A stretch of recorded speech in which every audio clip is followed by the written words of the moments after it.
In today's episode, we're going to be creating some items for the kitchen and dining room space using Dollar Tree supplies, as well as some other inexpensive items. I hope you enjoy.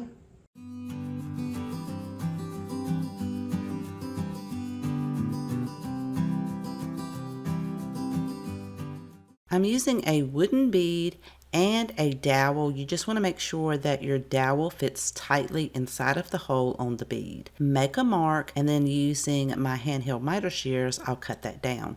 If your bead does not have a hole, you can skip this step. I'm going to put some hot glue in there to secure it and make sure that it has a really tight seal, and then go over each end of the dowel to round it out to match with the bead using some sandpaper. If you wanted to have an even smoother finish, you could add some wood filler to each end and then sand it. I'm going to give mine 2 coats of a white acrylic paint and allow that to dry. In Dollar Tree, you can find these beautiful incense holders that have the knobs at the top. They have white, black, gray. They make perfect lids for some of their glassware, but I did find this gorgeous blue teal colored one with an absolutely beautiful design on it. However, it does not have the knob at the top. So we're going to take that wooden bead that we painted, and we're going to use a permanent adhesive to adhere it to the top of where the incense would go into. I'm going to press that firmly on there and allow it to set up so that I will be able to pick this up using the bead. These make perfect lids for Dollar Tree's fish bowls. This is the smallest one with the 3.5-inch opening at the top. You could use this in your kitchen and fill it with some of your favorite candy. I'm filling mine with some peanut M&Ms, but you could put Peeps in here, any kind of small candy, or you could even use this in your bathroom and fill it with cotton balls or Q-tips.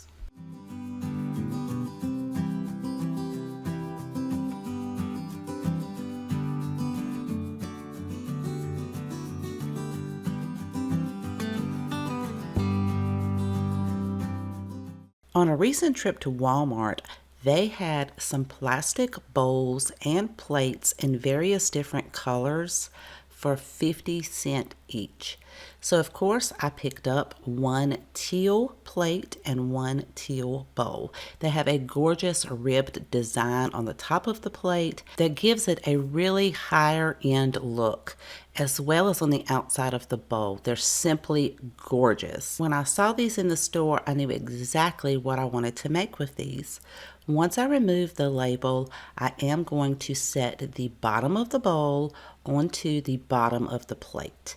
And I'm going to measure it on all 4 sides to make sure that it's in the center so that I can take my pencil and make a mark so I will know exactly where to place my adhesive so that I can join these 2 pieces together. Before I do that, I am going to take some rubbing alcohol to clean the bottom of the plate as well as the bottom of the bowl to make sure that nothing is going to interfere with my adhesive and being able to permanently join these 2 pieces together. Now I am using a Gorilla Glue permanent adhesive, and I am leaving a little bit of space in between each of the areas that I'm placing this so that I can add a little bit of hot glue that's just going to hold it temporarily in place until that permanent adhesive sets up. To make sure that it gets a really good seal, I set a can of paint inside of that to give it some pressure and make sure that both of these pieces bond together. Before I show you how I want to use it, I want to show you project number 3 because they're all going to go together. I have a small piece of Dollar Tree's removable wallpaper that I used on a previous project, and it is just too beautiful not to use the rest of this. So I'm going to be using some of Dollar Tree's ceramic tiles. Now, you can make coasters out of these because they do have the cork backing on it. I am not going to be making coasters out of mine, but if you do make coasters, you would definitely want to seal the top of the wallpaper with something like Mod Podge just to make it more waterproof so that you could set a glass or cup on top of it. Once I place the wallpaper on top of the ceramic tiles, I'm going to make sure that I press firmly, make sure there are no air bubbles. Then I can gently flip this over and cut the two pieces apart. Then I'm going to make sure I go around the edges, make sure that they are pressed firmly and that they're not going to peel up. Then I could take my scissors and cut the excess paper off. Don't worry about if you don't get it super close and some of the edges are a little jagged, because we can clean that up a little bit later. Once I have the paper removed from the second tile, just take a fine grit sandpaper and gently go in one direction all the way around the edge. This is going to give you a super clean edge with no jagged edges of the paper. I'll repeat that process with the second tile, and there is no need for me to seal this paper on top of the tile for the purpose that I want to use them for. Dollar Tree carries a variety of candle holders. I found these gorgeous glass tapered candle holders at Dollar Tree. They're absolutely beautiful, all on their own. Once I remove the label, I am going to apply some rubbing alcohol to make sure I remove any of the glue residue from the label and make sure that it's dry. You could have two options with these. You could actually take your tile and place it on the bottom of the tapered candle holder and it would kind of look like this. Or you could even flip it around. I kind of like it that way better.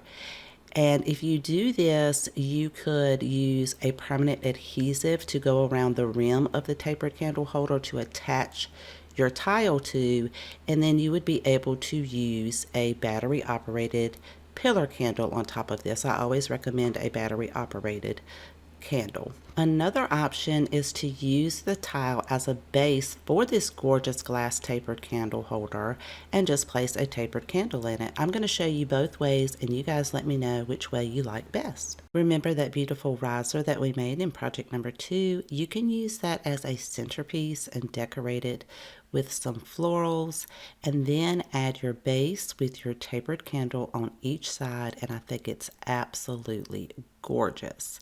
Now, I did use battery operated taper candles from Dollar Tree, and one of them did not want to work, so that's why they're not lit, but I still think it's absolutely beautiful. You could also use the pillar candle method if you use a permanent adhesive to attach your tile to the top of that candle holder, and that is also absolutely gorgeous with our beautiful riser as a centerpiece.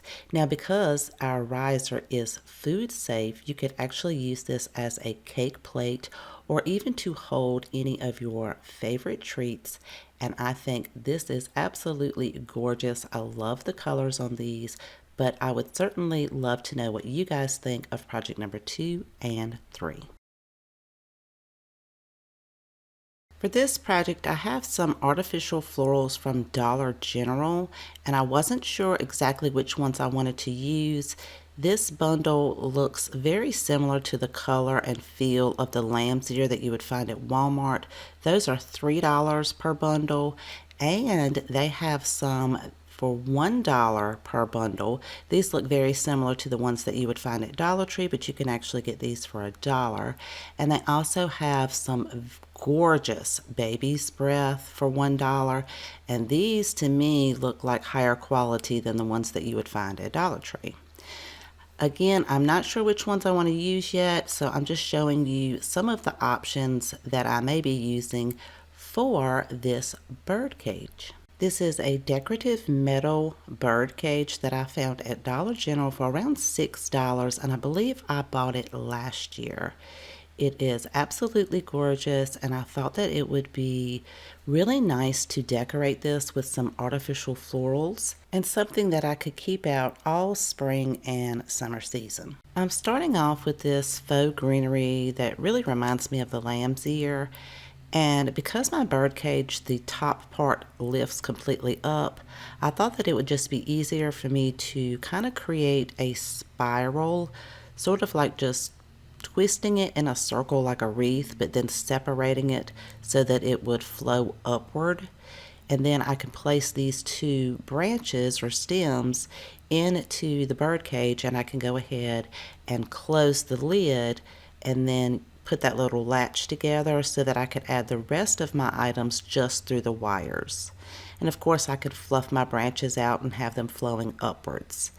I decided to go ahead and add in some Dollar Tree fairy lights. So I'm just going to wrap that around my finger to create a spiral. Of course, I'm going to turn that bird cage around so I can make sure that the battery pack's on the back side. And I'm going to feed those lights through to the center. And to help move them around a little bit, I'm just using a wooden dowel to kind of get the lights placed exactly where I want them. And of course, I need to make sure that my lights are going to work. So I should have turned that on before I put that in there, but luckily they worked. I'm going to use some lavender from Walmart, and I'm going to cut those stems off that bundle so that I can place this all throughout the greenery.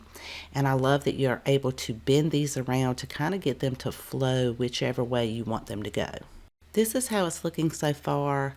I decided to take some of those Baby's Breath from Dollar General and cut the stems off the bundle to give this some more height and a little bit of color variation. To top it off, I'm using some purple ribbon from Dollar Tree that matches perfectly with the lavender. I'm going to place that right below the handle and just tie a very simple bow. I do want to leave some really long flowing tails.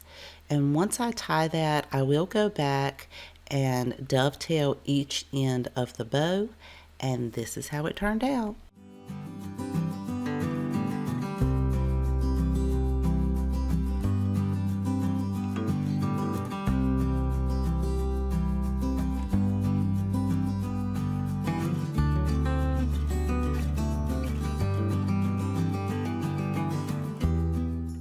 I hope you enjoyed today's projects, and if you have a favorite, please let me know in the comments section down below because I always love to know which one is your favorite. Thank you so much for spending time with me today. Please take care, and I will see you guys next time.